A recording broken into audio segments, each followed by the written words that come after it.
When widowed wheelwright Samuel Morrison fixed a broken stagecoach for an elegant stranger in 1867 Kansas, he had no idea the mysterious woman in emerald silk was actually railroad heiress Victoria Hartwell, worth more than his entire dusty frontier town. But when Victoria shocked everyone by choosing his calloused hands over her family fortune, would their love survive the powerful forces determined to tear them apart? The crack of Samuel Morrison's hammer against red-hot iron rang out like a gunshot through the sweltering Kansas heat, each strike sending sparks dancing across his weathered face. It was July 15th, 1867, and the frontier town of Millbrook baked under a merciless sun that seemed determined to turn every piece of metal in his workshop into a branding iron. Samuel paused to wipe the sweat from his brow, his calloused hands trembling slightly, reminder of the fever that had swept through town 3 winters ago, taking his beloved wife Margaret and leaving him to raise 7-year-old Emma alone. "Papa, you're shaking again," Emma observed from her perch on an overturned wooden crate, her corn-husk doll clutched protectively in her small arms. She had learned to watch for signs of her father's episodes, the way his left hand would tremble when he was tired or worried.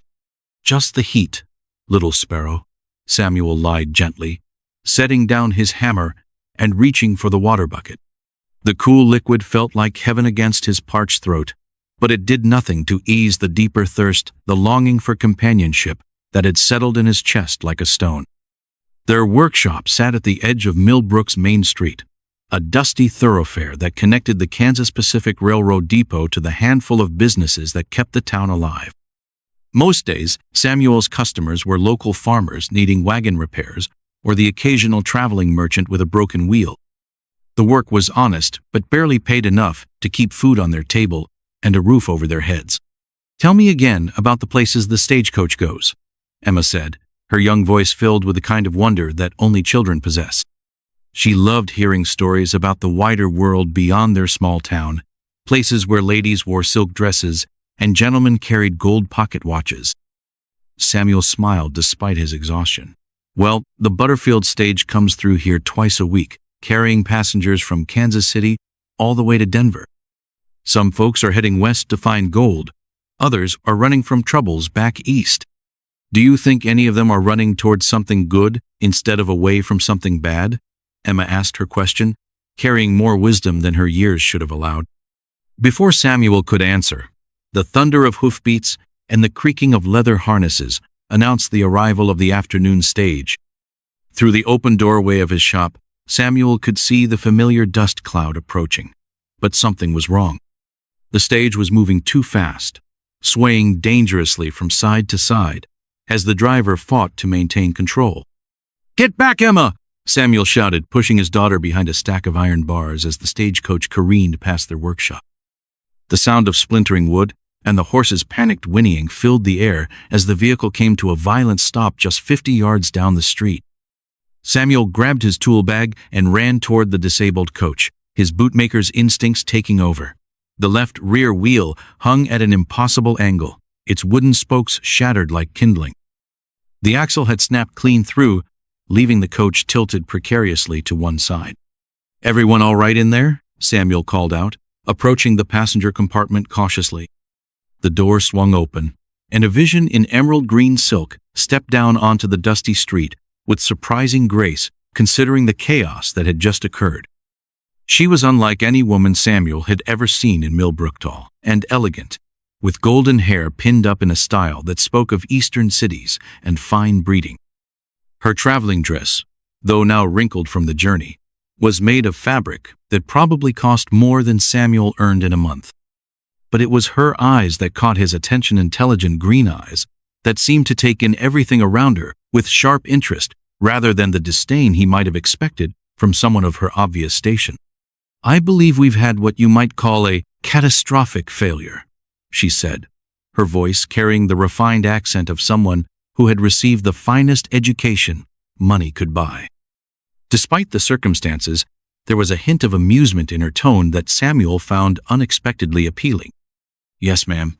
I'd say that's about right," Samuel replied, circling the damaged coach to assess the full extent of the problem. The more he examined the wreckage, the more serious it appeared. This wasn't a simple repair that could be completed in a few hours. The stagecoach driver, a grizzled man named Pete Hawkins, whom Samuel had known for years, climbed down from his perch with a stream of colorful language that made Samuel glance nervously toward where Emma was watching from the workshop doorway. "Sam, this is about as bad as it gets," Pete said, shaking his head in disgust. "That axle's busted right through the housing. I've seen a lot of wrecks in my time, but this one's going to need a complete rebuild." The elegant passenger, who still hadn't offered her name, walked around the coach with Samuel, her practiced eye taking in details that surprised him. Most wealthy travelers knew nothing about the mechanical workings of their transportation, but this woman seemed genuinely interested in understanding what had gone wrong. "How long might such repairs require?" she asked, pulling off her fine leather gloves as if preparing to help with the work herself. Samuel ran his hand along the broken axle, feeling the rough edges where the metal had snapped under stress. 2 days at the very least, maybe 3. "I'll need to forge new parts, reset the entire wheel assembly, and test everything before it's safe to carry passengers again." He watched her face carefully, expecting to see the frustration and impatience that usually accompanied such news when delivered to people accustomed to having their problems solved quickly with money. Instead, he saw something that looked almost like relief cross her features. "I see," she said quietly, looking down the dusty main street of Millbrook with what seemed like genuine curiosity rather than disappointment. "And what accommodations might be available for a stranded traveler?"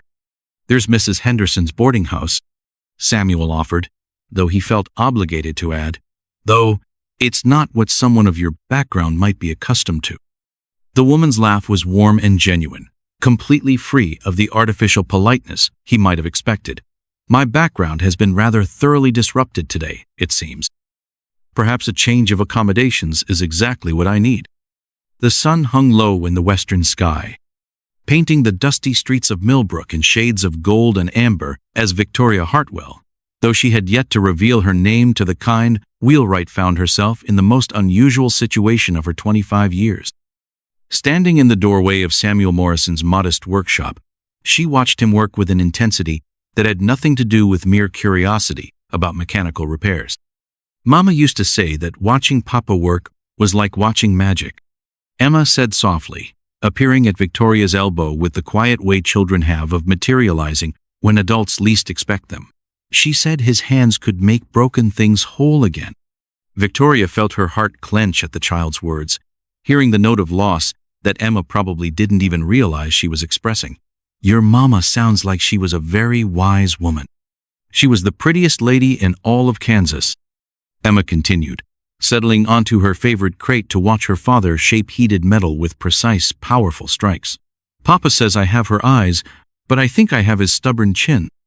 Despite everything weighing on her mind, the confrontation with her father before she'd fled Philadelphia, the arranged marriage she was desperately trying to escape, the uncertainty of what lay ahead, Victoria found herself smiling at Emma's matter-of-fact assessment of her own features.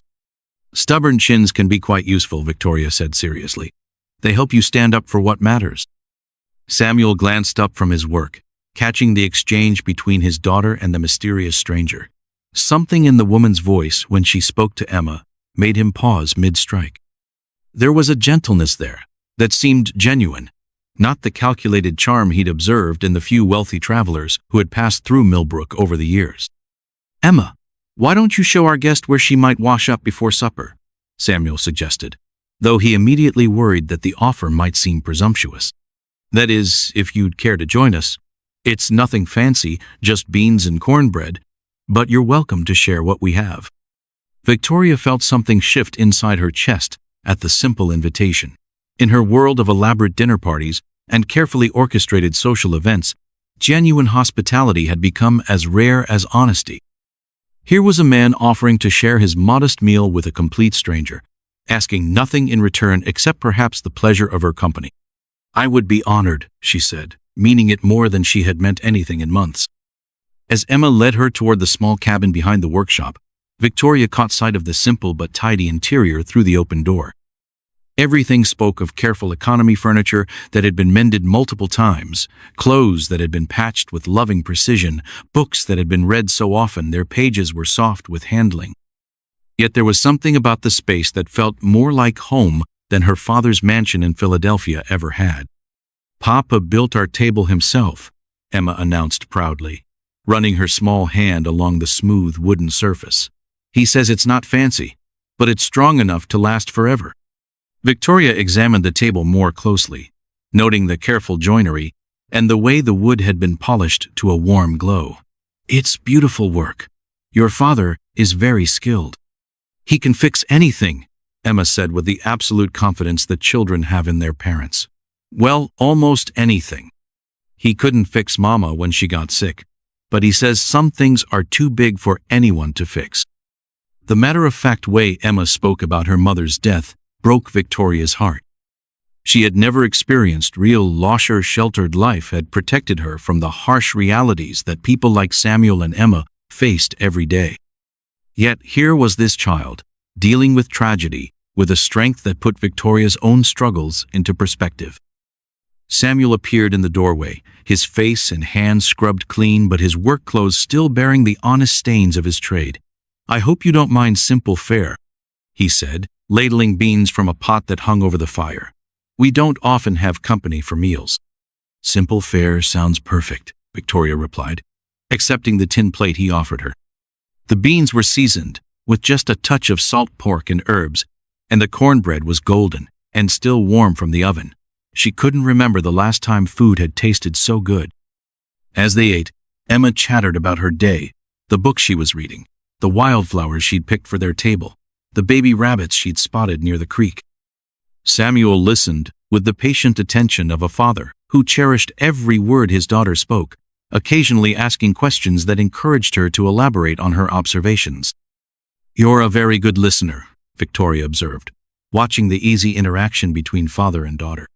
"Emma's got interesting things to say," Samuel replied simply. "Most folks are, if you give them the chance." Victoria felt a pang of recognition at his words. In her world, conversation was often a performance, a carefully orchestrated dance of wit and social positioning. Here, listening seemed to be an act of love rather than a social skill. "What about you?" Samuel asked, turning his attention to Victoria. "What brings you to Kansas? Besides the broken stagecoach, I mean." Victoria hesitated, unsure how much truth she was ready to reveal. "I was traveling west," she said carefully, "looking for a change of scenery."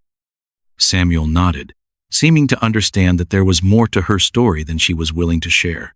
Sometimes a person needs to put some distance between themselves and whatever they're leaving behind.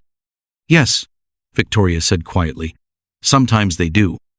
As the evening wore on, Victoria found herself relaxing in ways she hadn't in months. There was something about the simple rhythm of their conversation, the way Emma curled up against her father's side as he read aloud from a well-worn book of poetry, that made her feel as if she'd stumbled into a world where pretense was unnecessary. "I should probably head to Mrs. Henderson's boarding house," Victoria said eventually, though she was reluctant to leave the warmth of their small cabin. "It's getting dark," Samuel observed, glancing toward the window where the last light of day was fading. "Emma, why don't you walk with Miss?" "I'm sorry, I don't believe you've told us your name."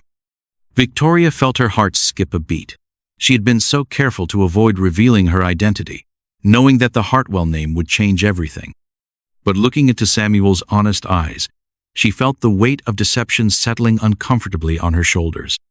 "Victoria," she said, offering only her first name as a compromise with her conscience. "My name is Victoria." "Well then, Miss Victoria," Samuel said with a smile that transformed his weathered features, "Emma can show you the way to the boarding house. But I hope you'll consider joining us for breakfast tomorrow. I'd like to start work on your coach first thing, and I might need to ask you some questions about the repairs." As Victoria followed Emma through the quiet streets of Millbrook, she felt as if she was walking through a dream. The simple kindness of Samuel and his daughter had touched something deep inside her that she hadn't even realized was there. For the first time in her life, she had been valued, not for her father's wealth or her social connections, but simply for herself. But as they reached Mrs. Henderson's boarding house, Victoria caught sight of a familiar figure in the shadows across the street, a man in expensive clothes whose presence could only mean one thing. Her father had found her.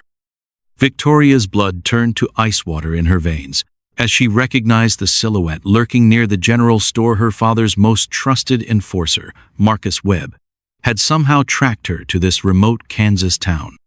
The man's expensive suit and polished boots marked him as clearly out of place among the simple frontier folk as a peacock among sparrows.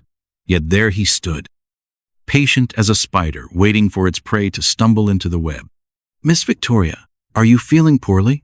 Emma asked, her young voice filled with concern as she noticed Victoria had stopped walking entirely. "You look like you've seen a ghost." "Something like that," Victoria whispered, her mind racing through possibilities. How had Webb found her so quickly? She had been so careful to cover her tracks, paying cash for her ticket and using her middle name when purchasing passage on the westbound stage. The realization hit her like a physical blow. Her father's railroad connections stretched across the entire frontier. Of course, he would have been notified the moment a passenger matching her description had boarded any stage heading west. Emma tugged gently at Victoria's sleeve, her innocent touch bringing Victoria back to the present moment. "Mrs. Henderson makes the best apple pie in 3 counties, the child said, clearly trying to cheer up her new friend. "Maybe she'll give you an extra slice if you tell her you helped Papa with his work today." Victoria forced herself to smile, though her heart hammered against her ribs like a caged bird. "That sounds wonderful, Emma. You'd better run home to your father. No, it's getting quite dark." As Emma skipped away into the gathering twilight, Victoria steeled herself for the confrontation she knew was coming. Sure enough, Webb stepped out of the shadows with the predatory grace that had made him invaluable to her father's business dealings. Men like Webb didn't ask polite questions or make reasonable requests. They simply took what they had been sent to collect. "Miss Hartwell," Webb's voice carried the smooth menace of oil on water, "your father has been extremely worried about your sudden departure from Philadelphia. He sent me to ensure your safe return home." "I'm perfectly safe here, thank you," Victoria replied, proud that her voice remained steady despite the fear clawing at her throat. "And I have no intention of returning to Philadelphia." Webb's thin smile held no warmth whatsoever. "I'm afraid that's not your decision to make, miss. Your father has made arrangements for your immediate transport back east. There's a private car attached to tomorrow morning's eastbound train." Victoria felt the trap closing around her with suffocating efficiency. Her father had always been thorough in his business dealings, and apparently he applied the same ruthless precision to managing his rebellious daughter.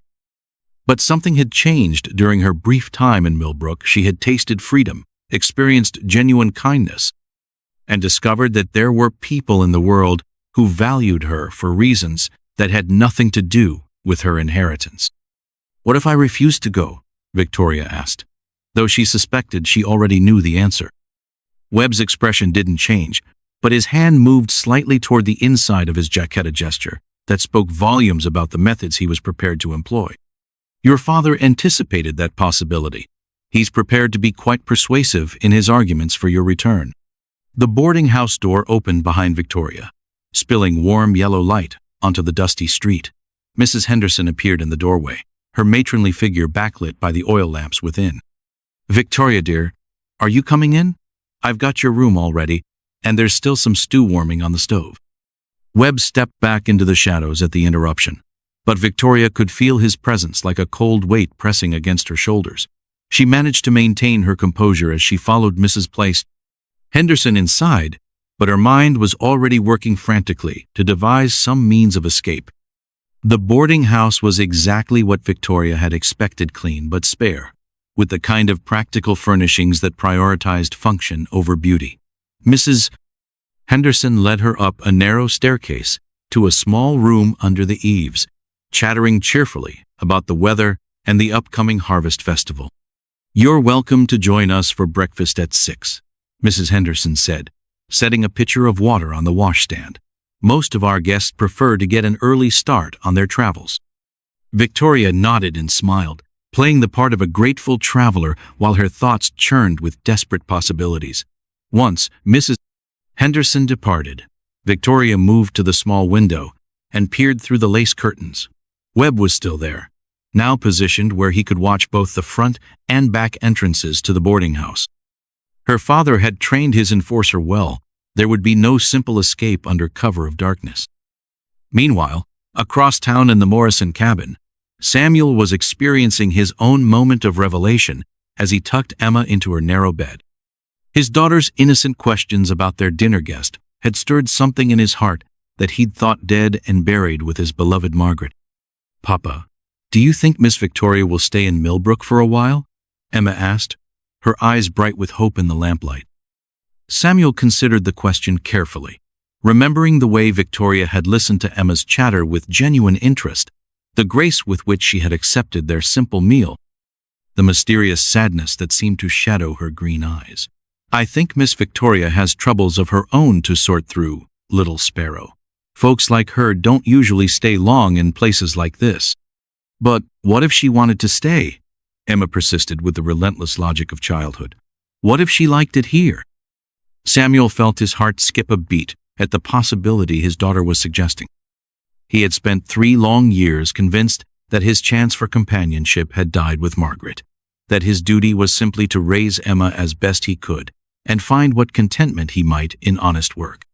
But tonight, sharing their simple meal with Victoria, he had glimpsed something he'd thought lost forever: the possibility of connection, of building something beautiful with another person. "Well," Samuel said carefully, tucking the quilt around Emma's small shoulders, "I suppose if Miss Victoria wanted to stay, we'd make her welcome. But wanting to stay and being able to stay are 2 different things."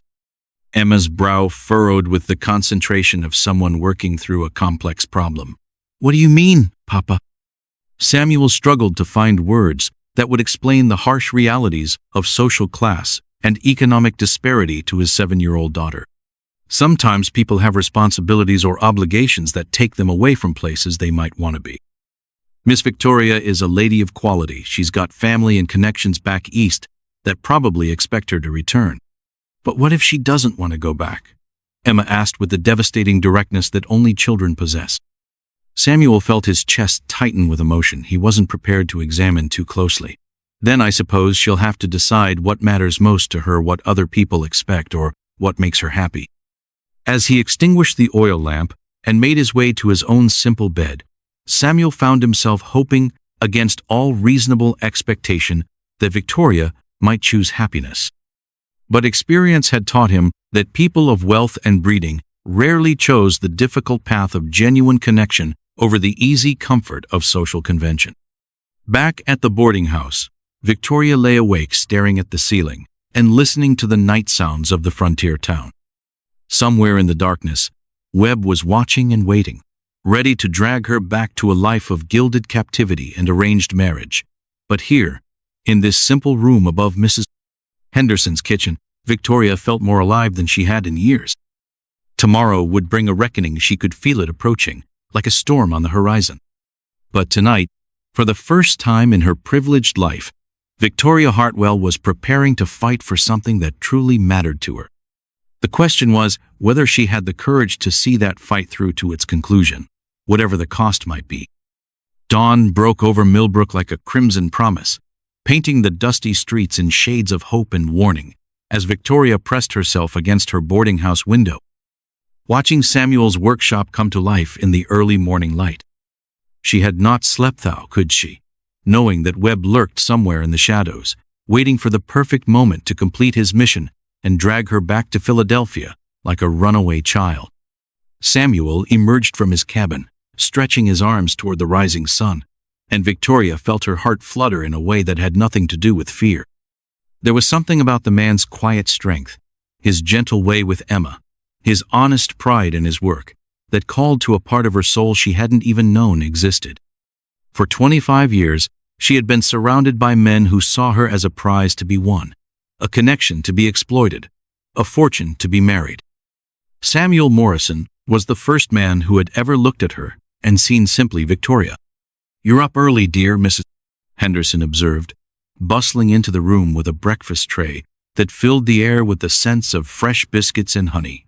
Most travelers prefer to sleep late after the trials of the road. I've always been an early riser, Victoria lied smoothly, accepting the food though her stomach churned with nervous energy. Through the window, she could see Emma skipping toward the workshop, her corn-husk doll tucked under one arm and a small basket in her hand, probably carrying her father's breakfast. Mrs. Henderson followed Victoria's gaze and smiled knowingly. The Morrison family has been a blessing to this town ever since Samuel arrived 5 years ago. That man can fix anything that's broken, and little Emma has brought sunshine back to folks who'd forgotten how to smile. They seem very close, Victoria observed, watching Samuel lift his daughter onto his shoulders so she could reach a tool hanging from a high peg. Had to be, after the fever took poor Margaret, Mrs. Henderson continued, settling into the room's only chair with the ease of someone who enjoyed a good gossip. Samuel nearly lost his mind with grief, but that little girl pulled him back from the edge. Now they're thick as thieves, those two. Victoria felt a stab of something that might have been envy at the obvious love between father and daughter. Her own relationship with her father had always been formal, businesslike, built around expectations and obligations rather than genuine affection. She couldn't remember the last time her father had looked at her the way Samuel looked at Emma with pure, uncomplicated love. Mrs. Henderson, Victoria said carefully, what would you say if I told you I might extend my stay in Millbrook, perhaps for several weeks? The older woman's eyebrows shot up toward her graying hairline. Well, I'd say that would be highly unusual for someone of your station. Most folks passing through can't wait to get to Denver or California or wherever their dreams are taking them. Before Victoria could respond, a commotion in the street below drew both women to the window. Webb had emerged from wherever he'd spent the night, and he was striding purposefully toward Samuel's workshop with the determined gait of a man accustomed to getting his way. Victoria's blood turned to ice as she realized what was about to happen. I have to go, Victoria said, pushing past Mrs. Henderson toward the door. But you haven't finished your breakfast, the landlady called after her. Victoria was already clattering down the stairs, her heart pounding with panic and determination in equal measure. She burst through the front door of the boarding house just as Webb reached the workshop, where Samuel was showing Emma how to test the heat of iron by holding her hand near the glowing metal. Mr. Morrison, Webb called out in his oil-smooth voice, causing both Samuel and Emma to look up in surprise. I believe you have something that belongs to my employer. Samuel straightened slowly, his protective instincts flaring as he moved slightly in front of Emma. I'm not sure what you're talking about, mister. I don't have anything that doesn't belong to me. Webb's smile was razor-thin as he gestured toward Victoria, who was running across the dusty street with her skirts hiked up in a most unladylike manner. Miss Victoria Hartwell is the daughter of railroad magnate Jonathan Hartwell, worth more than this entire town combined. Her father has sent me to collect her and return her to Philadelphia, where she belongs. The words hit Samuel like a physical blow, stealing the breath from his lungs as the full implications crashed over him. Victoria wasn't just a wealthy traveler, he was railroad royalty, so far above his station that he felt dizzy contemplating the distance between them. And she had been playing a part, letting him believe she was simply another passenger in need of assistance. Papa, what's a magnate? Emma asked in the loud whisper that children use when they think they're being quiet. It means very, very rich little sparrow, Samuel replied, his voice hollow with the weight of understanding. He looked at Victoria, who had stopped a few feet away, with tears streaming down her cheeks, and felt something precious crumble in his chest. Samuel, please let me explain, Victoria began, but Webb cut her off with a sharp gesture. There's nothing to explain, Miss Hartwell. Your little adventure is over. Your father has business associates waiting in Philadelphia, and your wedding to Cornelius Blackwood has been postponed long enough. Emma gasped at the word wedding, her young mind immediately grasping the significance, even if she didn't understand all the adult complexities involved. Miss Victoria, you're getting married?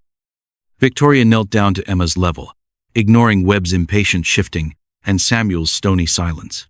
Emma, sweetheart, I was supposed to marry someone my father chose for me.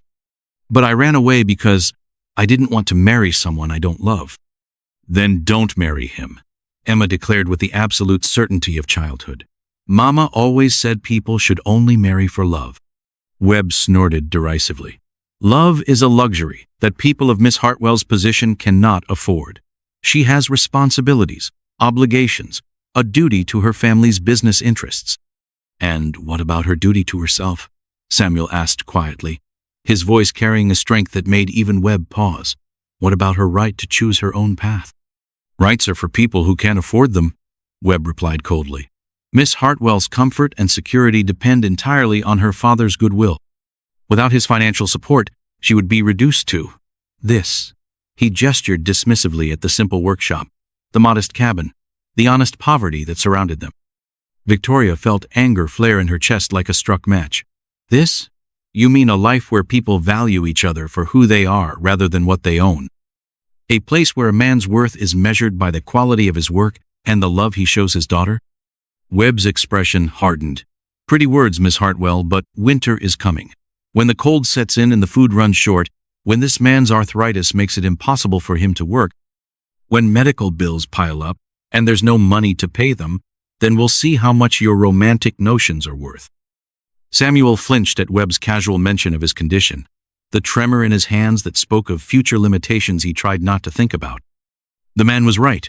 Of course, Samuel had nothing to offer someone like Victoria except the promise of hardship and uncertainty. But Victoria surprised them all by stepping closer to Samuel, her chin raised in defiance. I've lived with wealth my entire life, Mr. Webb, and I can tell you that all the money in the world means nothing without love, without respect, without the freedom to be yourself. I'd rather face an uncertain future with someone who values me than a secure future with someone who sees me as property. Emma clapped her hands together in delight at Victoria's declaration, but Samuel felt only the crushing weight of responsibility. How could he ask this woman to give up everything she had ever known for a life of struggle and want? How could he be so selfish as to let her sacrifice her comfort for his happiness? Victoria, Samuel said softly, using her name for the first time. Mr. Webb is right about some things. I can't give you the life you're accustomed to. I can't promise you comfort or security or any of the things your father's money can provide. Victoria reached for his hands, her soft palms covering his calloused fingers. You're wrong, Samuel. You've already given me something more valuable than anything my father's money could buy. You've given me the chance to discover who I really am. Webb stepped forward impatiently. This touching scene is all very romantic, but Miss Hartwell's train leaves in 2 hours. We need to collect her belongings and— I'm not going, Victoria said firmly, her eyes never leaving Samuel's face. I'm staying right here. The words hung in the morning air like a challenge thrown down at the feet of fate itself, and Victoria realized with crystal clarity that she had just declared war on everything she had ever known. There would be no going back now, no comfortable retreat to the safety of her father's protection. She had chosen her side, and now she would have to find the courage to fight for it. Webb's hand moved toward his jacket pocket with the smooth precision of a striking snake, and Samuel felt every muscle in his body tense as he recognized the universal threat that gesture represented. The morning air crackled with tension as thick as the summer heat, while Emma pressed herself against her father's leg, sensing danger even if she couldn't fully understand its nature. Miss Hartwell, Webb said, his voice dropping to a whisper that somehow carried more menace than any shout. Your father gave me very specific instructions about what to do if you prove uncooperative. I'd prefer not to involve the local sheriff in a family matter, but I'm prepared to swear out a warrant for theft if necessary. Victoria's face went pale as parchment. Theft? What could I possibly have stolen? The jewelry in your traveling case, for starters. Several pieces worth more than most people see in a lifetime. Webb's smile was sharp enough to cut glass. Of course, we both know you're not actually a thief, but by the time that gets sorted out in court, you'll already be back in Philadelphia where you belong. Samuel felt his heart sink as he recognized the trap for what it was: elegant, legal, and utterly ruthless. Men like Jonathan Hartwell didn't become railroad barons by playing fair. They won by making it impossible for their opponents to fight back. What chance did a simple wheelwright have against such calculated power? But before anyone could respond, the sound of approaching hoofbeats drew their attention to the far end of Main Street. A lone rider was galloping toward them, his horse lathered with sweat and his clothes covered in trail dust. As he drew closer, Samuel recognized Jake Murphy, one of the telegraph operators from the Kansas Pacific Depot in the next town over. "Sam!" Jake called out, reining in his horse with practiced skill. "Got an urgent message for you from the railroad office in Topeka. Something about a big freight contract. They need every experienced wheelwright between here and Denver to help outfit a special cargo train." Samuel frowned in confusion. He'd never done work for the railroad directly, and it seemed odd that they would seek him out now. But Jake was already pulling a folded telegram from his saddlebag, his face serious with the importance of his mission. "Says here they're willing to pay top dollar more than you'd make in 6 months of regular work. Only catch is, they need an answer today, and you'd have to travel to Topeka immediately to start the job." Victoria felt her stomach drop as she realized what was happening. Her father's reach extended far beyond hired enforcers and legal threat. She had the power to create opportunities that would be impossible for an honest man to refuse. Samuel would be forced to choose between financial security for his daughter and whatever feelings he might have developed for a woman who brought nothing but trouble into his life. Webb's satisfied expression confirmed Victoria's suspicions. How fortunate that such an opportunity should arise just when Mr. Morrison needs to make some difficult decisions about his future. Samuel stared at the telegram in Jake's outstretched hand, understanding dawning in his eyes like sunrise after a long, dark night. The timing was too convenient, the offer too generous, the circumstances too perfectly aligned with Webb's threats. Jonathan Hartwell was showing him exactly how powerless he was, how easily a wealthy man could manipulate the circumstances of ordinary people's lives. "Papa," Emma said quietly, tugging at Samuel's work shirt. "What's a freight contract?" "It means work, little sparrow," Samuel replied, his voice heavy with the weight of understanding. "Good work that would provide for us through the winter and beyond." Emma looked up at her father with the wide-eyed trust that children reserve for the adults they love most. "But what about Miss Victoria? If you go to Topeka, who will fix her stagecoach?" The innocent question hit like a physical blow, highlighting the impossible choice Samuel was being forced to make. Accept the contract and abandon Victoria to Webb's machinations, or refuse the opportunity and watch his daughter suffer through another winter of want and uncertainty. Victoria saw the conflict tearing Samuel apart and felt her heart break for this good man who deserved so much better than the manipulation he was enduring. She had brought this trouble into his life, disrupted his quiet existence with her selfish dreams of freedom and choice. The least she could do was remove herself from the equation before her presence cost him everything. "Samuel," Victoria said softly, reaching out to touch his arm, "you should take the contract. It's a wonderful opportunity, and Emma deserves the security it would provide." Samuel looked into her eyes and saw the pain she was trying to hide, the sacrifice she was prepared to make for his sake. It was the same selfless love he had seen in Margaret during her final illness, when she had begged him to promise he would find happiness again after she was gone. "And what about you?" Samuel asked, though he was afraid he already knew the answer. Victoria glanced at Webb, who was watching their exchange with predatory satisfaction. "I'll manage. I always have." But Emma stepped forward with the fierce determination that only children can muster when they see injustice being done to someone they care about. "No, this isn't fair. Bad people shouldn't get to win just because they have more money." Webb laughed coldly. "Life isn't fair, little girl. The sooner you learn that, the better off you'll be." Emma's eyes flashed with anger that would have made her late mother proud. "My mama always said that good people have to stand up to bullies, even when it's scary. And you're the biggest bully I ever saw." The child's words seemed to galvanize something in Samuel that had been dormant since Margaret's death, the fighting spirit that had carried him through years of hard labor and heartbreak. He looked at Webb with new eyes, seeing not an insurmountable force, but simply another man who relied on fear and intimidation to get his way. "You know what?" Samuel said, crumpling the telegram and tossing it into the dust at his feet. "I think I'll pass on that contract. My work is here in Millbrook, and so am I." Webb's confident expression flickered for the first time since his arrival. "You're making a serious mistake, Morrison. Miss Hartwell's father has resources you can't imagine. He can make your life very difficult if you continue to interfere with his plans. Then I guess we'll see just how difficult, Samuel replied, moving to stand beside Victoria in a gesture of solidarity that spoke louder than any words. But I won't be intimidated into abandoning someone who needs help. Victoria felt tears stinging her eyes as she realized what Samuel was sacrificing for her sake. He was choosing principle over profit, love over security, courage over comfort.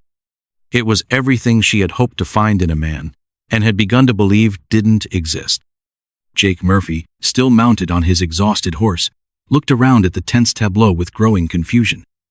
Sam? What should I tell the railroad office about the contract? Tell them thanks, but no thanks, Samuel said firmly. I've got all the work I can handle right here. As Jake rode away, shaking his head in bewilderment at the strange scene he was leaving behind, Webb's mask of civilized courtesy finally slipped entirely. This isn't over, he said, his voice carrying the promise of future retribution. Miss Hartwell's father doesn't accept defeat graciously. If you think you've won something here today, you're badly mistaken. But for the first time since her arrival in Millbrook, Victoria felt something that might have been hope blooming in her chest. She had found a man willing to fight for her, a child who accepted her as family, and a community where she might finally discover who she was meant to be. Whatever came next, she wouldn't face it alone. Victoria's hands trembled like autumn leaves as she stood in the center of Samuel's workshop 3 hours later, watching him methodically organize his tools with the calm precision of a man preparing for battle. Webb had retreated to the boarding house to send telegrams to her father, but his parting words still echoed in the heated air. Enjoy your little victory. While it lasts, reinforcements are already on their way. Samuel, I need you to understand something, Victoria said, her voice barely above a whisper as Emma played nearby, building an imaginary house from wood scraps. My father isn't just wealthy, he's ruthless. When he wants something, he gets it, no matter who gets hurt in the process. Samuel paused in his work, a horseshoe rasp balanced in his weathered palm. What exactly are you trying to tell me, Victoria? I'm trying to tell you that you don't know what you're fighting against. Victoria's words came faster now, tumbling over each other in her urgency to make him understand. My father owns 3 railroad companies, 2 banks, and enough politicians to fill a state house. He once destroyed an entire town in Ohio because the mayor refused to sell him the land he wanted for a rail depot. The enormity of what Samuel had taken on began to settle around him like morning fog, heavy and suffocating. He thought of Emma's future, of the modest life they had built together, of how easily it could all be swept away by forces beyond his control or understanding. Maybe, Samuel said carefully, setting down his tools, you should go back with Webb. Maybe fighting this isn't worth the cost. Victoria felt something inside her chest crack like breaking ice. Is that what you want? For me to leave? Samuel looked at his daughter, happily absorbed in her play, and felt the weight of responsibility crushing down on his shoulders. How could he risk Emma's security for his own selfish desires? What right did he have to gamble with her future? I want what's best for Emma, Samuel said quietly, and I'm not sure a war with your father is what's best for anyone. Emma looked up from her wooden blocks with the uncanny timing that children possess for adult conversations they shouldn't be hearing. Papa, are you scared of the mean man? The direct question hit Samuel like a physical blow. Was he scared? Absolutely. But not for the reasons Emma might think. I'm scared of making the wrong choice, little sparrow, Samuel admitted, kneeling down to Emma's level. Sometimes grown-ups have to make very hard decisions about what's right and what's safe. Emma studied her father's face with the serious attention she usually reserved for her favorite storybooks. But Mama always said being scared doesn't mean you're supposed to give up. She said it means you have to be extra brave. Victoria felt her heart swell with admiration for this wise little girl who seemed to understand courage better than most adults. Margaret Morrison had clearly raised her daughter to face the world with strength and integrity, even in the face of impossible odds. Your mama was a smart woman, Victoria said, settling down beside Emma on the workshop floor. What else did she tell you about being brave? She said brave people don't fight because they want to hurt someone, Emma replied, carefully placing a wooden block on top of her construction. They fight because they want to protect something they love. The words hung in the air between the three of them, crystallizing the choice that lay before them with stunning clarity. This wasn't about defying authority or proving a point. It was about protecting something precious and fragile that had begun to grow between them. Samuel felt something shift inside his chest, like tumblers falling into place in a complicated lock.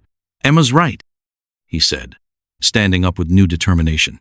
I'm not fighting your father because I want to hurt him. I'm fighting because I want to protect what we're building here. Victoria rose to face him, hope and fear warring in her green eyes. And what exactly are we building, Samuel? A family, Samuel said simply. Maybe not the traditional kind, maybe not the safe kind, but a family nonetheless. Before Victoria could respond, the sound of multiple horses approaching at speed drew their attention to the street outside.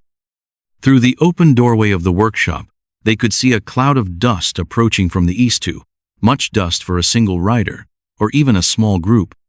That's a lot of horses, Emma observed with the matter-of-fact tone she used for discussing the weather. Samuel moved to the window, his heart sinking as he counted the approaching riders.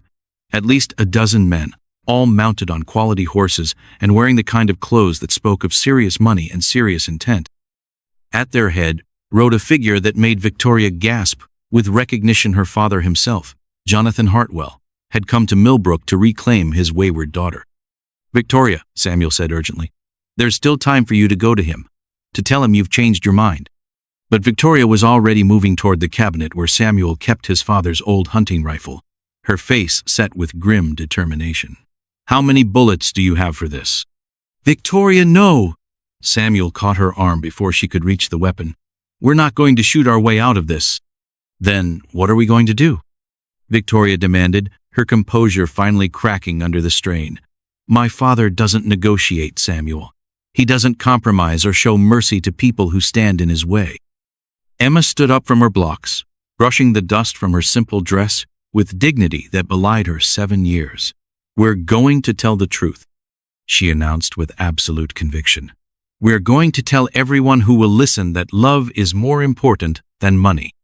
Samuel stared at his daughter in amazement, seeing in her small face an echo of the woman who had shaped her moral compass. Margaret would have been proud of the courage Emma was showing, the clarity of purpose that seemed to come so naturally to her. Out of the mouths of babes, Victoria murmured, kneeling down to hug Emma tightly. You're absolutely right, sweetheart. The truth is the only weapon we have. The thunder of hoofbeats grew louder as Jonathan Hartwell's contingent approached the workshop, but for the first time since Webb's arrival, Victoria felt a sense of calm settling over her. She had spent her entire life avoiding confrontation with her father, finding ways to work around his demands rather than challenge them directly. But here, surrounded by people who loved her for who she was rather than what she represented, she finally felt strong enough to face him. Whatever happens, Samuel said, taking Victoria's hand in his, we face it together. Emma slipped her small hand into Victoria's free one, completing a circle of connection that felt stronger than any fortress. Together, she echoed solemnly. As Jonathan Hartwell's horse came to a stop outside the workshop, Victoria took a deep breath and stepped forward to meet the man who had shaped her entire life. It was time to discover whether the woman she had become in Millbrook was strong enough to stand against the forces that had created her. The confrontation that would determine all their futures was about to begin, and Victoria found herself oddly at peace with whatever might come. For the first time in her life, she was exactly where she belonged, with people who valued her for all the right reasons. That had to count for something, even against impossible odds. Jonathan Hartwell dismounted from his coal-black stallion, with the fluid grace of a man who commanded empires, his silver-headed walking stick gleaming in the afternoon sun like a scepter of absolute authority. At 62, he possessed the kind of presence that could silence a crowded boardroom with a single glance-steel gray hair, perfectly groomed, expensive suit without a wrinkle despite the long journey, and cold blue eyes that missed nothing and forgave less. Victoria, his voice carried the tone of a judge pronouncing sentence, You have caused me considerable inconvenience." Victoria stepped out of the workshop flanked by Samuel and Emma, her chin raised in defiance despite the terror racing through her veins. She had faced her father's displeasure many times, but never like this, never with witnesses, never with her heart laid bare, never with so much at stake. "Father," she replied, proud that her voice remained steady, "I didn't expect you to come personally." Jonathan's laugh held no warmth whatsoever. "When my daughter runs away like a common criminal and takes up with this," he gestured dismissively toward Samuel, "I find personal attention becomes necessary." Samuel felt every muscle in his body tense at the casual contempt in the older man's voice. He had expected anger, threats, even violence, but somehow the cold dismissal cut deeper than any shout could have. "Sir," Samuel said, stepping slightly forward, "your daughter has been nothing but a lady during her stay in Millbrook. Any disrespect is—" "I wasn't addressing you," Jonathan cut him off with surgical precision. "In fact, I'm not entirely certain why you think your opinion matters in this discussion." Emma, who had been watching the exchange with growing indignation, suddenly broke free from Victoria's protective hand and marched straight up to the intimidating railroad baron with the fearless determination that only children possess. "That's my papa you're being mean to," she announced, her small hands planted firmly on her hips. "And he's the best papa in the whole world, and the kindest man in Kansas, and you can't talk to him like that." Jonathan looked down at the fierce little girl with something that might have been amusement flickering in his cold eyes. "And who might you be, child?" "I'm Emma Morrison, and this is my papa's workshop, and Miss Victoria is our friend, and you're not welcome here if you're going to be rude." Emma's voice rose with each word, until she was practically shouting at the most powerful man she had ever encountered. For a moment, the tableau froze like a photograph, the wealthy magnate staring down at the defiant child, his dozen hired men shifting uncomfortably in their saddles. Victoria and Samuel holding their breath as they waited to see how he would respond to such unprecedented boldness. Then Jonathan did something that shocked everyone present. He smiled. Not the cold, calculating expression his business associates knew, but something that looked almost genuine. "Emma Morrison," he repeated thoughtfully. "Tell me, child, what makes your father so special?" Emma launched into a passionate defense that would have made any trial lawyer proud. "He fixes things that are broken and makes them better than new. He reads me stories every night and makes the best pancakes in 3 counties. When I had the fever last winter, he stayed awake for 4 days taking care of me. And when mean Mrs. Garrett said I couldn't play with her children because we're poor, Papa told me that having a good heart is worth more than having a fancy dress." Jonathan listened to this recitation with growing fascination, his businessman's mind recognizing something valuable when he heard it. "And what about Miss Victoria? What makes her special?" "She helped Papa fix the Stagecoach, even though her hands are soft, and she doesn't know about tools," Emma replied without hesitation. "And she listened to my reading and said I was smart, and she makes Papa smile the way he used to smile before Mama died." Victoria felt tears stinging her eyes at Emma's innocent words, while Samuel's throat tightened with emotion he wasn't prepared to examine in front of such an audience. Jonathan studied his daughter's face carefully, noting the way she looked at Samuel Morrison not with the calculated interest of a woman seeking advantage, but with the soft vulnerability of someone genuinely in love. "Victoria," Jonathan said finally, "walk with me." It wasn't a request. Father and daughter moved away from the workshop toward the shade of a large cottonwood tree, leaving Samuel and Emma under the watchful eyes of Jonathan's hired men. Victoria felt like she was walking toward her execution, but she forced herself to match her father's measured pace. 15 years, Jonathan said when they were out of earshot. 15 years I've been grooming you to take your place in society, to marry well, to secure the family's position for another generation. And I've spent 15 years being miserable." Victoria replied with quiet honesty, pretending to be someone I'm not, smiling at men who see me as a business transaction, living a life that feels like wearing someone else's clothes. Jonathan stopped walking and turned to face his daughter fully. "And this wheelwright makes you happy?" Victoria felt her heart skip a beat at the unexpected question. She had prepared for anger, for threats, for ultimatums, not for what sounded almost like genuine curiosity. "Yes," she said simply. "He makes me feel like myself for the first time in my life." "Yourself?" Jonathan repeated thoughtfully. "And who exactly is that, Victoria? Who are you when you're not my daughter, not an heiress, not a social prize to be won?" Victoria struggled to find words for something she was only beginning to understand herself. "I'm someone who wants to build things instead of just owning them. Someone who wants to be valued for what I contribute, rather than what I inherit. Someone who wants to love and be loved for who I am, not what I represent." Jonathan studied his daughter's face for a long moment, seeing something there he had never noticed before, a strength that had nothing to do with money or social position, a quiet determination that reminded him of his own wife before society had shaped her into the perfect railroad baron spouse. "Do you have any idea what you're asking me to give up?" Jonathan asked, his voice softer than Victoria had ever heard it. "The Blackwood Alliance would have secured our position for generations. The merger of our railroad interests would have created an empire spanning half the continent." "I'm not asking you to give up anything, Father," Victoria replied. "I'm asking you to let me choose my own path, even if it's not the path you would have chosen for me." Jonathan looked back toward the workshop, where Emma was earnestly explaining something to one of his hired men, while Samuel worked on the stagecoach repairs with methodical precision. There was something about the scene that tugged at memories he had buried, long ago memories of his own youth, before money and power had become the only things that mattered. "That child," Jonathan said suddenly, "Emma, she reminds me of someone." "Who?" Victoria asked, surprised by the wistful note in her father's voice. "You," Jonathan replied. "At that age, you had the same fierce loyalty, the same absolute certainty about right and wrong. I wonder what happened to that little girl." Victoria felt her breath catch as she realized what her father was really saying. "She's still here, Father. She's just been hiding for a very long time." Jonathan nodded slowly, as if coming to some internal decision that would change everything. "Then perhaps it's time to let her come out of hiding."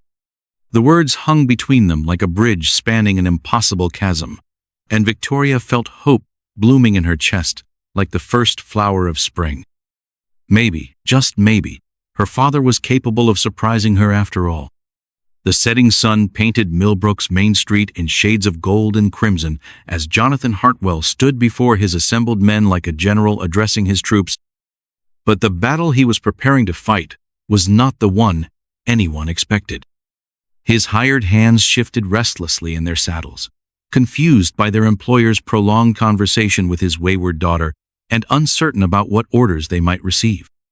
"Gentlemen," Jonathan announced in the commanding voice that had built railroad empires, "there's been a change of plans." Webb stepped forward from where he had been lurking near the boarding house, his face tight with concern. "Sir, if you're having second thoughts about retrieving Miss Hartwell, I should remind you that the Blackwood wedding will not be taking place," Jonathan finished calmly, causing Webb's mouth to fall open in shock. "At least, not with my daughter as the bride." Victoria felt her knees go weak with relief, while Samuel's hammer froze mid-strike as he absorbed the implications of what the railroad baron had just announced. Even Emma stopped her chatter and stared wide-eyed at the man who had seemed so frightening just moments before. "Father," Victoria whispered, hardly daring to believe what she was hearing. "Are you saying—" "I'm saying that I've made many successful business deals in my life, but perhaps the most important deal I need to make is with my own daughter," Jonathan replied, his stern features softening slightly. "It seems I've been so focused on securing your future that I forgot to ask what kind of future you actually wanted." Webb's face flushed with indignation. "Mr. Hartwell, with all due respect, you can't simply cancel arrangements that have been months in the making. Blackwood has already made significant investments based on the promised alliance. Then Mr. Blackwood will have to find another way to secure his investments," Jonathan said with finality. "My daughter is not a commodity to be traded, regardless of how I may have treated her in the past." Samuel set down his tools and approached the group cautiously, hardly believing that the confrontation he had been dreading was taking such an unexpected turn. "Sir, if I may ask, what changed your mind?" Jonathan looked at the honest wheelwright with new eyes, seeing not the obstacle to his plans that he had expected, but a man of genuine character who had somehow earned his daughter's love through simple decency and respect. "Your daughter changed my mind," Jonathan replied, glancing toward Emma, who was watching the proceedings with fascination. "She reminded me of something I had forgotten, that the most valuable things in life can't be bought or sold, only earned." Emma stepped forward with the confidence of someone who had just witnessed her own power to move mountains. "Does this mean Miss Victoria can stay with us?" Jonathan knelt down to Emma's level, his expensive suit heedless of the dusty ground. "That depends on what Miss Victoria wants to do, but if she chooses to stay, I won't stand in her way." Victoria felt tears of joy and relief streaming down her cheeks as she looked between her father and the man she had come to love. "I want to stay," she said firmly. "I want to build a life here, with Samuel and Emma." "Even if it means giving up your inheritance?" Jonathan asked gently. "Even if it means living simply, working with your hands, facing hardships I've always protected you from?" Victoria took Samuel's calloused hand in hers, drawing strength from his steady presence. "Especially then. I've spent my whole life having everything handed to me, Father. I want to earn something for myself." Samuel squeezed her hand gently, still struggling to process the magnitude of what she was choosing. "Victoria, are you certain? Once you make this decision, there may be no going back." "There's already no going back," Victoria replied with absolute conviction. "I could never return to my old life knowing what I've found here. I could never pretend to be satisfied with wealth and status when I've tasted real happiness." Jonathan stood up slowly, his businessman's mind already working through the practical implications of his daughter's choice. "If you're truly determined to stay, then we'll need to discuss certain arrangements." Webb stepped forward again, his face pale with the realization that his entire mission had just collapsed. "Mr. Hartwell, the board of directors will never accept this. The stockholders, the Blackwood family, the political connections, will all have to adjust to the new reality," Jonathan said firmly. "I built this empire to secure my family's future, not to destroy my daughter's happiness." Emma tugged at Jonathan's coat sleeve, her young face serious with the weight of an important question. "Mr. Hartwell, does this mean you're not a mean man after all?" Jonathan's laugh was genuine this time, free of the cold calculation that usually marked his amusement. "I suppose that depends on who you ask, young lady. But I'm trying to be less mean than I used to be." "Good," Emma replied with satisfaction, "because Miss Victoria makes Papa happy, and Papa deserves to be happy because he's the best man in the whole world." Victoria felt her heart swell with love for this brave little girl who had defended them so fiercely. "Emma, sweetheart, what would you think if I stayed here permanently? If I became part of your family?" Emma's face lit up like sunrise breaking over the prairie. "You mean like a mama?" The word hung in the air with all its implications, and Victoria felt her breath catch as she realized what she was being offered: not just love, but the chance to become something she had never imagined she could be. "If that's what you'd like," Victoria said softly, "and if your papa agrees." Samuel looked at the woman who had changed his entire world in the span of a few days, seeing in her face the same gentle strength that had drawn him to Margaret all those years ago.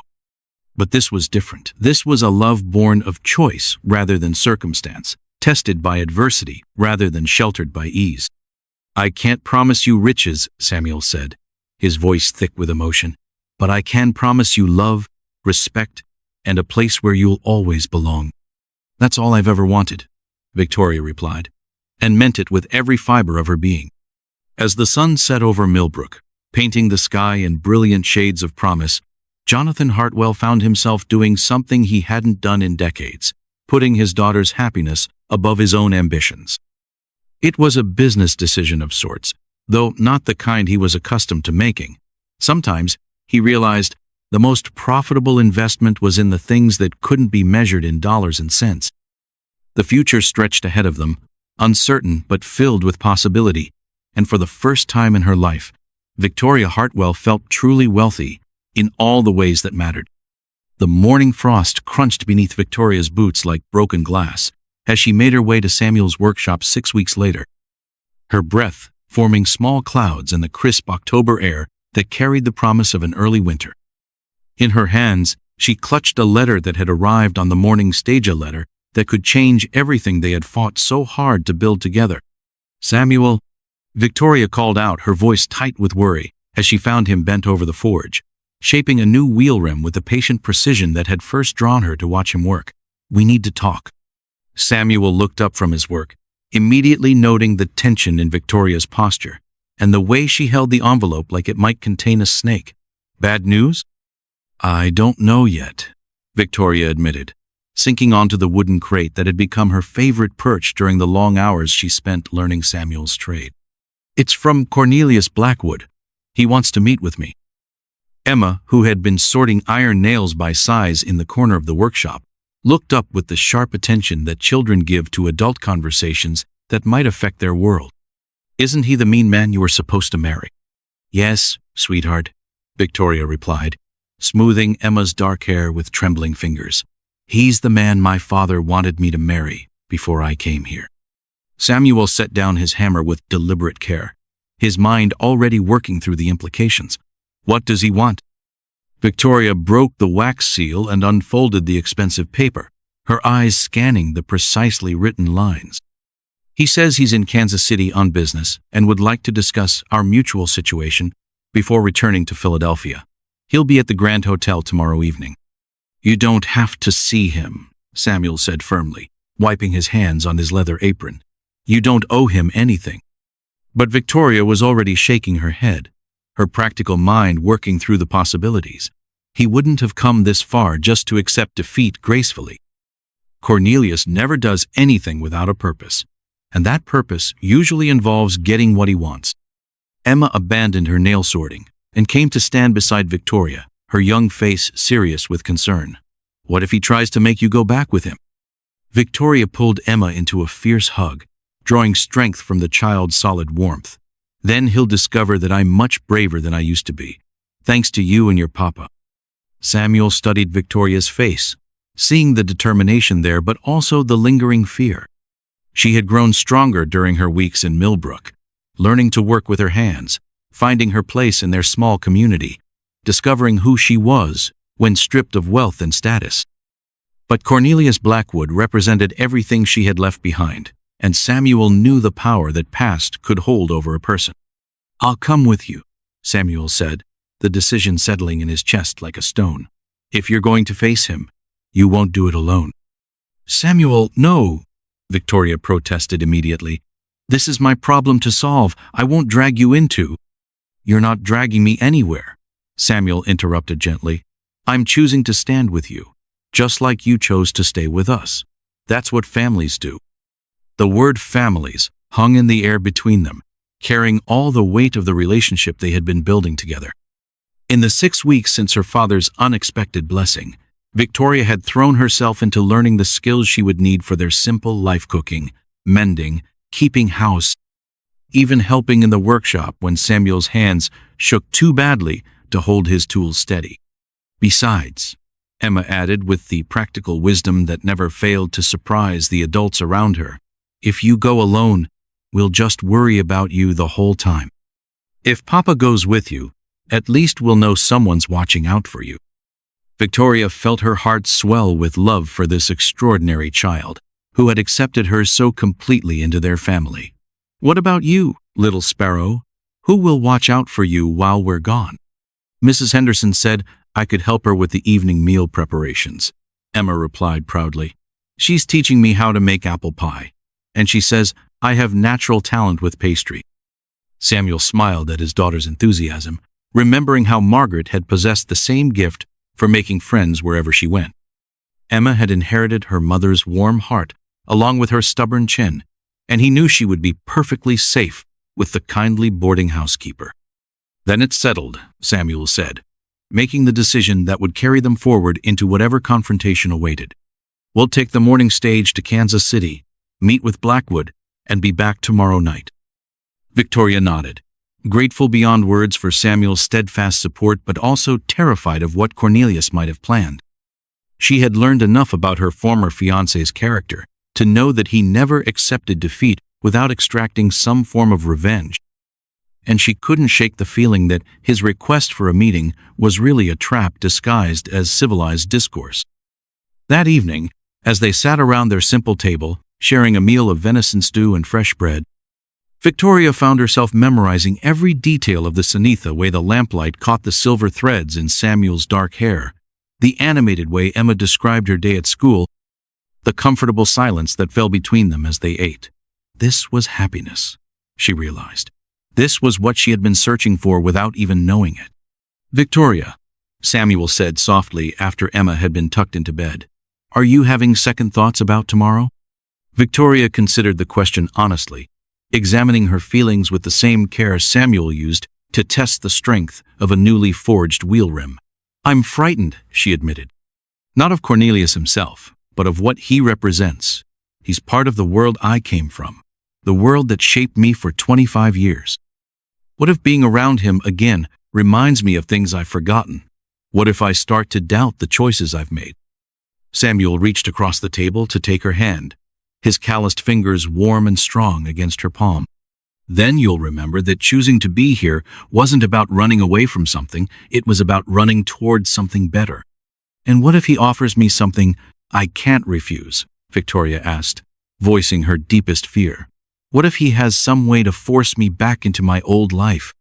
"Then we'll face it together," Samuel replied with quiet conviction. "Whatever he's planning, whatever leverage he thinks he has, we'll deal with it as a family." Victoria felt tears stinging her eyes at the absolute certainty in Samuel's voice. He was willing to fight for her, to risk everything he had built for himself and Emma, simply because he loved her. It was a gift more precious than any inheritance her father could have left her. "I love you," Victoria whispered, the words carrying all the gratitude and wonder she felt at finding herself in this unexpected life. "I love you too," Samuel replied, bringing her hand to his lips to press a gentle kiss against her knuckles. "And tomorrow, we'll show Cornelius Blackwood exactly what that means." As they prepared for bed in their modest cabin, Victoria felt a sense of calm settling over her like a protective cloak. Whatever Cornelius had planned, whatever challenges tomorrow might bring, she would face them with the strength she had discovered in herself and the love of the family she had chosen. For the first time in her life, she was exactly where she belonged, and no amount of wealth or social pressure could change that fundamental truth. The confrontation in Kansas City would test everything they had built together, but Victoria was no longer the frightened woman who had fled Philadelphia months ago. She was someone new, someone stronger, someone who had learned that the most valuable things in life couldn't be bought or solely earned through love, courage, and the willingness to fight for what truly mattered. The Grand Hotel in Kansas City rose from the muddy streets like a monument to wealth and ambition, its marble columns and crystal chandeliers, a stark contrast to the simple frontier town Victoria had learned to call home. As she and Samuel climbed the carpeted stairs to the main dining room, Victoria felt as if she were entering a foreign country, one she had once known intimately, but now viewed through the eyes of a stranger. "Mr. Blackwood is waiting in the private dining room," the hotel clerk informed them with the practiced deference reserved for guests who could afford such luxury. "Third door on the left." Victoria paused outside the door, her hand resting on the polished brass handle as she gathered her courage for the confrontation ahead.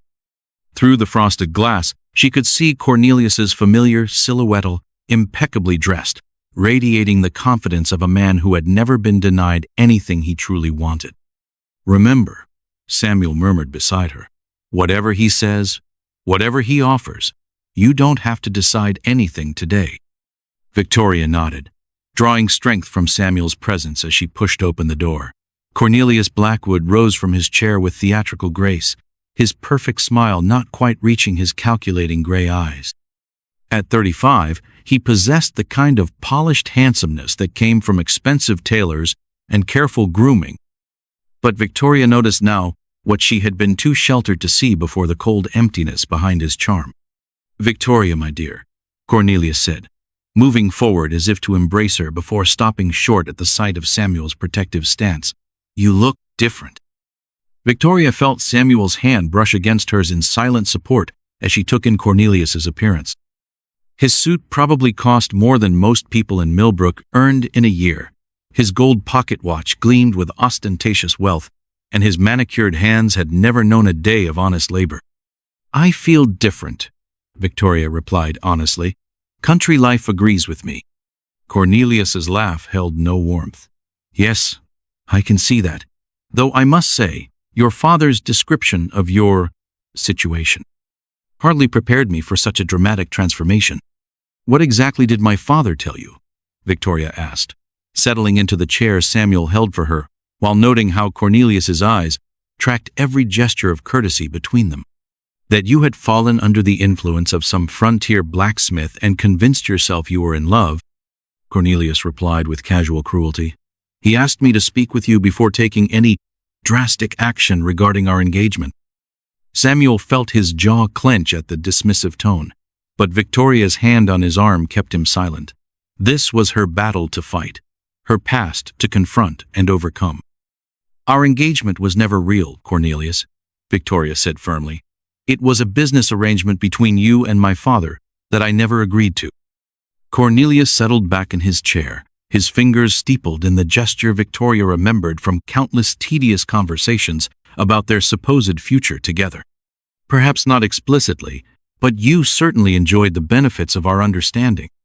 The jewels, the parties, the social position. You seemed quite content with the arrangement until you developed these romantic notions."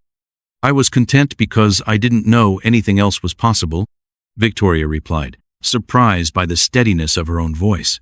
"I thought that kind of life, empty, artificial, built on obligation rather than love, was all I could expect. And now you believe this wheelwright can offer you something better?" Cornelius's tone made it clear exactly what he thought of such a possibility. Samuel spoke for the first time since entering the room, his voice quiet but carrying unmistakable strength. "I can offer her respect, partnership, and the freedom to be herself. That seems to be more than you ever provided." Cornelius turned his attention to Samuel with the kind of predatory focus a cat might give a mouse. "Ah, yes, the noble working man. Tell me, Mr. Morrison, what exactly do you know about Victoria's background, her education, her social obligations, the kind of life she was raised to expect?" "I know she's intelligent, kind, and stronger than anyone ever gave her credit for," Samuel replied evenly. "I know she works harder than most people I've met and never complains about the difficulties. I know she loves my daughter as if Emma were her own child." "How wonderfully romantic," Cornelius said with cutting sarcasm. "And when winter comes, when the money runs out and reality sets in, when she realizes that love doesn't keep you warm or put food on the table?" Victoria felt anger flare in her chest at Cornelius's casual dismissal of everything she had built in Millbrook. "I've learned to work with my hands, to contribute to our household, to find satisfaction in honest labor. That's something you've never understood, the joy of earning what you have." Cornelius leaned forward, his mask of civility slipping slightly. "And what about children, Victoria? Your own children? Do you plan to raise them in poverty, to deny them the advantages your father's wealth could provide?" The question hit like a physical blow, striking at fears Victoria hadn't even fully acknowledged to herself. What kind of future could she really offer children born into Samuel's world? What opportunities would they miss? What doors would be closed to them? Samuel sensed Victoria's internal struggle and reached for her hand beneath the table, his touch grounding her in the present moment. "Our children will grow up knowing they're loved and valued for who they are, not what they can provide to someone else's ambitions. That's worth more than any inheritance." "Is it?" Cornelius asked, pressing his advantage with the skill of a practiced negotiator. "Is it really worth condemning them to a life of limitation and want?" Victoria felt the weight of the choice, pressing down on her like a physical force.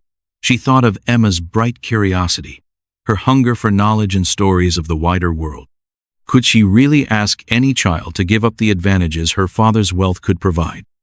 But then she remembered Emma's fierce defense of her father, her absolute certainty about what mattered most in life, her unshakable conviction that love was more valuable than money. Maybe children raised with those values would be richer than any trust fund could make them. "Cornelius," Victoria said slowly, her voice gaining strength with each word. "You're offering me a life where my children would have every material advantage but would never know if they were loved for themselves or for what they represented. That's not a gift, it's a curse." Cornelius's expression hardened as he realized his carefully planned emotional manipulation was failing. "Very well, Victoria. I had hoped to resolve this matter amicably, but you leave me no choice." He reached into his jacket and withdrew a legal document, placing it on the table between them with deliberate ceremony. "Your father may have withdrawn his support for our marriage, but he can't undo contracts that have already been signed. I've invested considerable sums based on our engagement, made business commitments that require the Hartwell alliance to succeed." Victoria's blood turned cold as she recognized the implications. "What are you saying?" "I'm saying that if you refuse to honor our agreement, I'll be forced to pursue legal remedies. Breach of contract, fraud, conspiracy to defraud the courts tend to take such matters seriously when substantial sums are involved." Samuel felt fury building in his chest as he realized what Blackwood was threatening. "You're trying to blackmail her into marriage?" "I'm protecting my legitimate business interests," Cornelius replied smoothly. "Victoria's sudden change of heart has cost me dearly. If she won't provide restitution through marriage, then perhaps monetary compensation would be appropriate."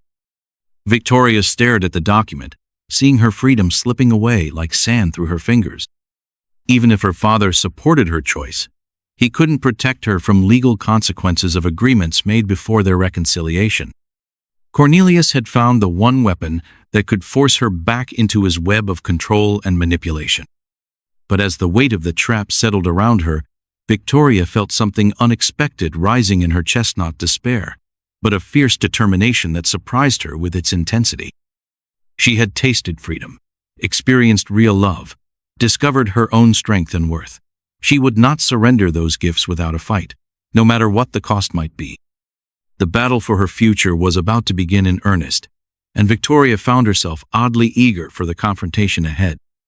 Victoria's laughter rang through the elegant dining room like silver bells, catching both Cornelius and Samuel completely off guard as she picked up the legal document and examined it with the amused interest one might show to a child's drawing.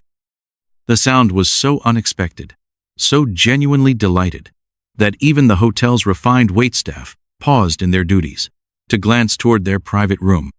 "Oh, Cornelius," Victoria said, wiping tears of mirth from her eyes. "You really haven't been paying attention at all, have you?" Cornelius's confident expression flickered with the first hint of uncertainty he had shown since their arrival. "I fail to see what's amusing about a legally binding contract."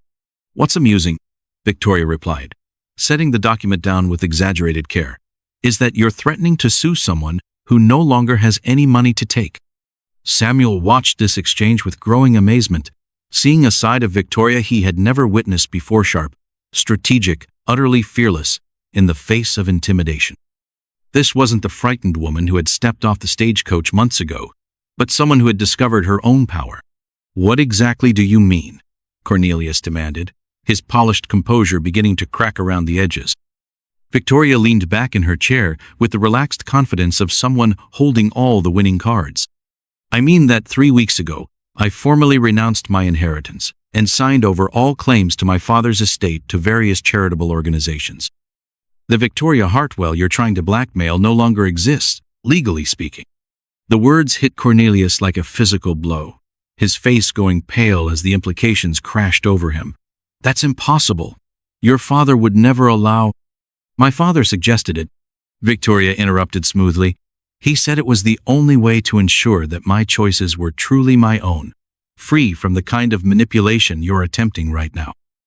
Samuel felt his heart skip a beat as he absorbed what Victoria had just revealed. She had given up everything, not just chosen to leave her old life behind, but deliberately severed every legal and financial tie that could be used against her. The magnitude of such a sacrifice left him speechless. Cornelius surged to his feet, his carefully maintained facade finally crumbling entirely. "You've destroyed everything. The railroad merger, the business alliances, years of careful planning. I've freed myself from a life that was slowly killing my soul," Victoria replied calmly. If your business ventures depended entirely on marrying someone who didn't want to marry you, then perhaps they weren't very sound investments to begin with. The truth of her words seemed to enrage Cornelius even further. He began pacing the small room like a caged animal, his hands clenched into fists as he struggled to find some new angle of attack. "You think this wheelwright will support you when times get hard?" Cornelius snarled, turning his venom toward Samuel.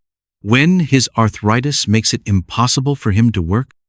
When medical bills pile up and there's no money to pay them? When your romantic notions collide with the harsh realities of poverty?" Samuel felt the familiar tightness in his chest at the mention of his condition, the fear he tried not to think about during the long nights when his hands shook too badly to hold his tools. But before he could respond, Victoria stood and moved to his side, her presence radiating protective fury. "Samuel's worth isn't measured by what he can provide me," Victoria said, her voice carrying steel beneath the silk. "It's measured by who he issues kindness, his integrity, his courage in the face of bullies like you." "Pretty words," Cornelius sneered, "but they won't pay for food or medicine or—" Actually, a new voice interrupted from the doorway. "They might do exactly that."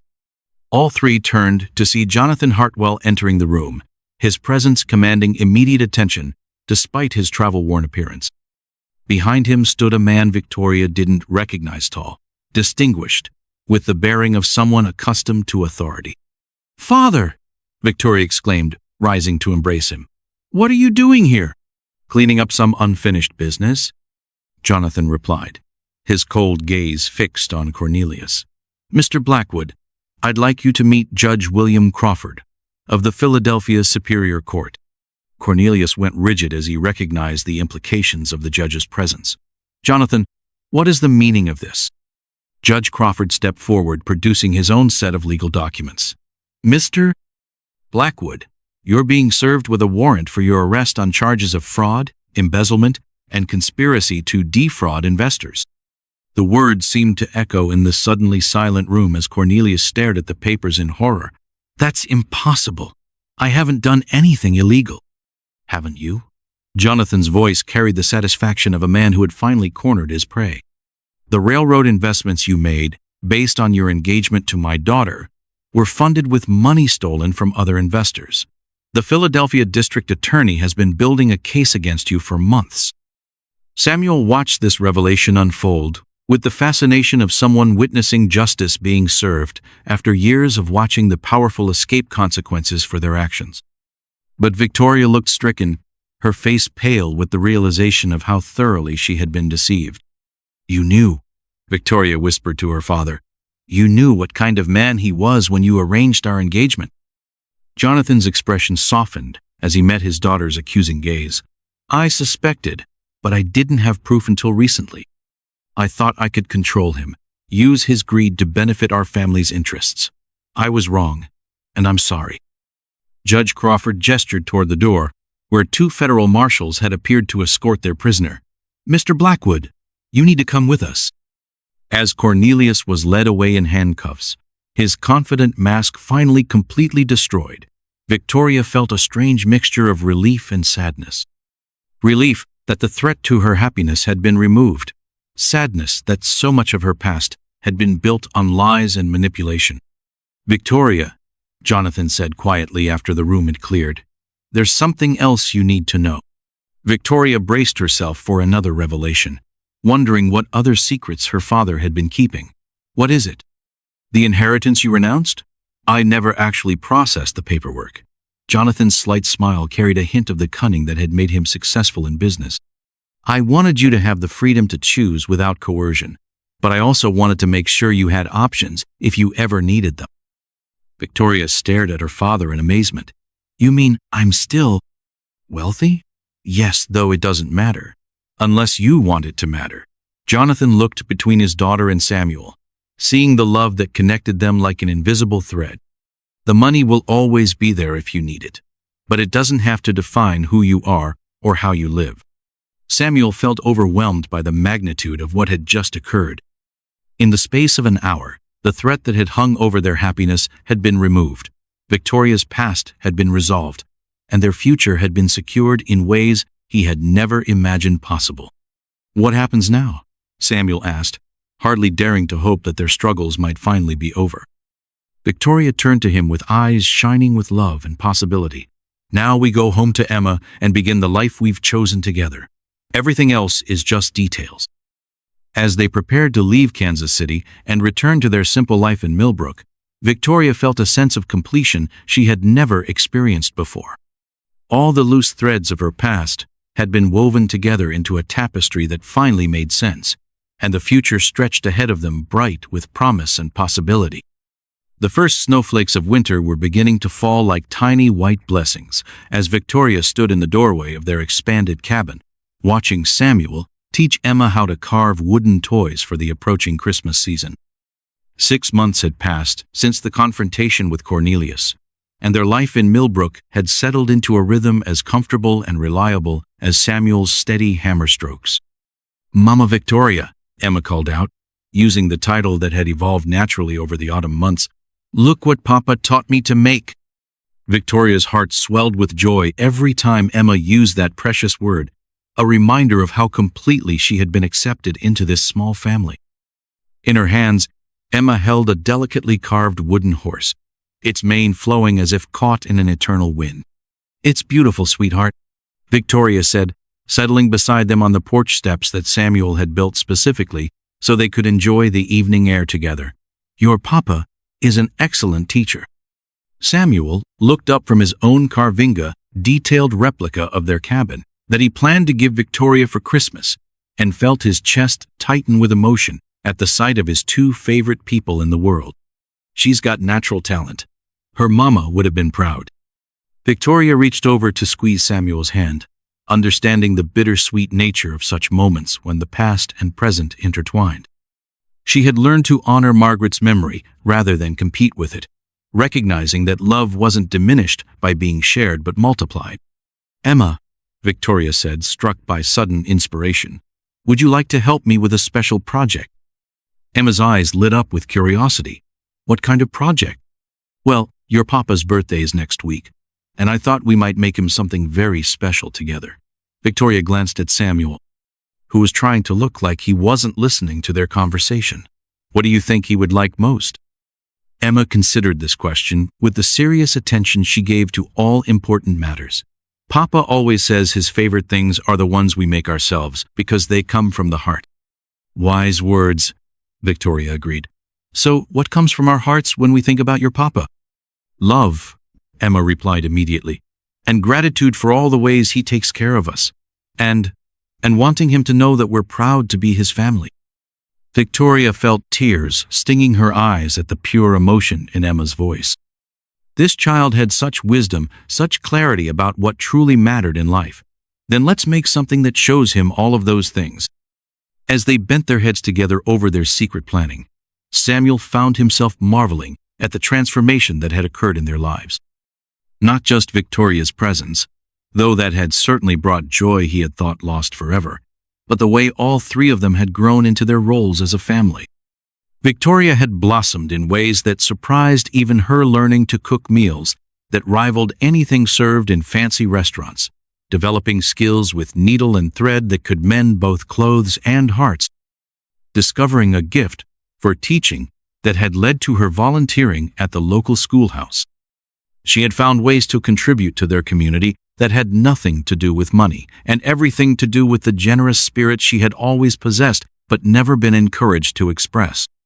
"Samuel," Victoria said suddenly, looking up from her whispered conference with Emma, "Mrs. Henderson stopped by earlier with some interesting news."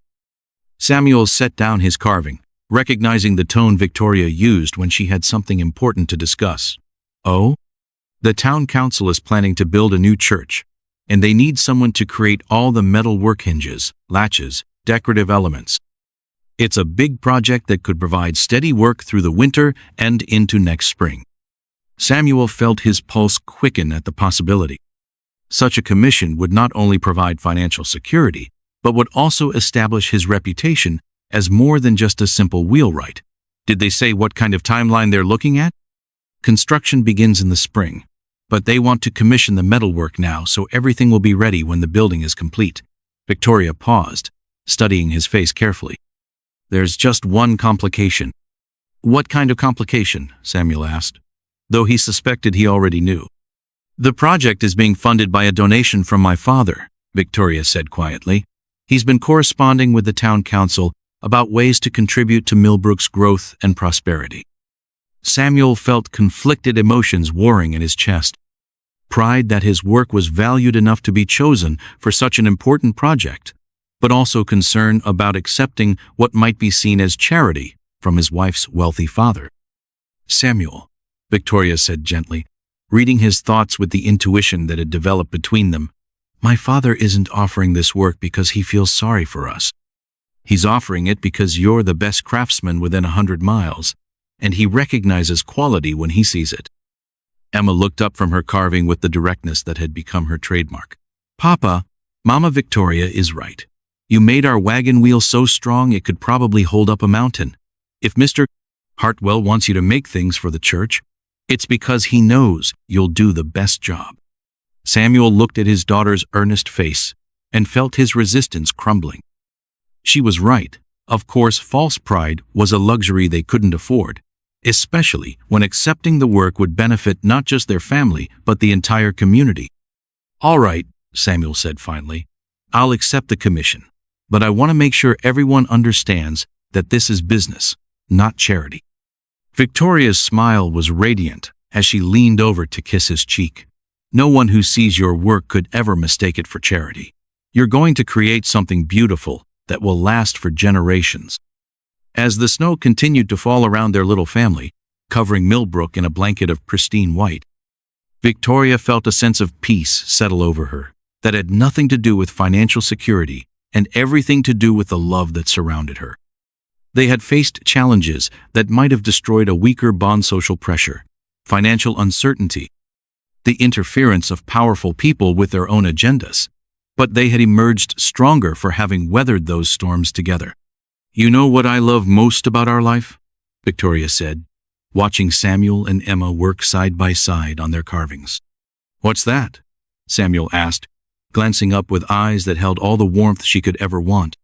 The fact that we chose it, Victoria replied. Every day, we wake up and choose to be here, choose to love each other, choose to build something beautiful together. That makes everything we have more precious than anything I ever inherited.